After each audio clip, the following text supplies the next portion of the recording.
Hello everyone, welcome back to my channel Prami 456 and vlogs. ఈరోజు మన video అయితే వంకాయ ఆకుకూర కలిపి కాంబినేషన్లో నేను పులగూర అయితే చూపించిపోతున్నానండి. ఇలా శుభ్రంగా ఆకుకూరను కడిగేసి వాటర్ వంపేసుకొని స్టవ్ పై కడాయి పెట్టుకొని అందులో ఆయిల్ వేసేసుకొని కడిగి పెట్టిన ఈ ఆకుకూరను అయితే అందులో వేసేసుకోవాలి. ఏ ఆకైనా వేసుకోవచ్చు, ఏ ఆకుకూర అయినా వాడచ్చు. మేమైతే దీన్ని చిర్రాకు అంటారు మా సైడ్, చిత్తూరు జిల్లాలో. ఈ సైడు మీరేమంటారో మీ ప్రాంతాన్ని బట్టి ఉంటుంది, నాకు తెలియదు. ఇలా ఆకనంతా వేసేసుకొని బాగా వేయించేసుకున్నాను.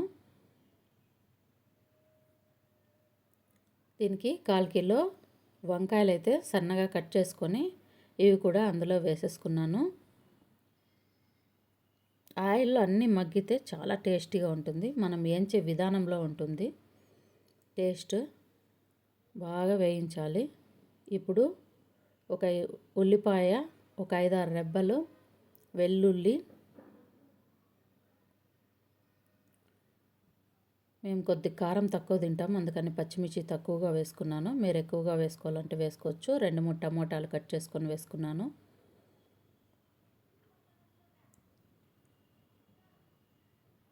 అన్నీ ఇందులోనే దోరగా బాగా వేయించాలి, బాగా ఫ్రై చేసేయాలి. మెత్తబడిపోతుంది వంకాయ అనేది కూడా. ఇందులోనే వంకాయ ఆకుకూర కూడా బాగా మెత్తగా అయిపోతుంది మగ్గిన తర్వాత. ఇప్పుడు మనము అందులోకి ఏమేమి వేసుకోవాలి, కొద్దిగా కొత్తిమీర, అలాగే పసుపు కూడా వేసుకోవాలి.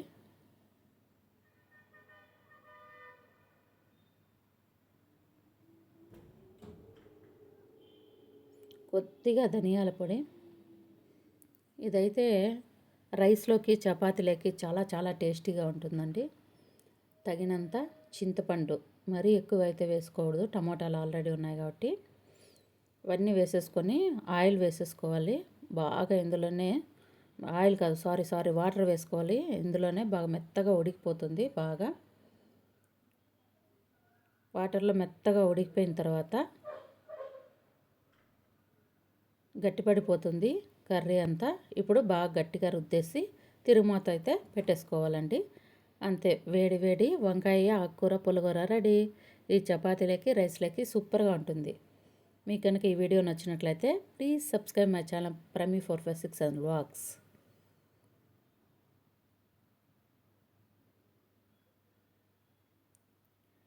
నేనైతే చపాతీలకైతే చేసుకొని తిన్నానండి. చాలా చాలా బాగుంది. చూడండి ఎంత గట్టిగా, చూడడానికి ఎంత బాగుందో. అలాగే చపాతీ, ఆకుకూర, పులగూర, గులాబ్ జామున్తో నేను సర్వ్ చేసుకొని తినేసేసానండి. సూపర్గా ఉంది. ఒకసారి మీరు కూడా ట్రై చేయండి. Please subscribe my channel. మీకు నచ్చినట్లయితే please subscribe my channel. Please don't forget. By to all.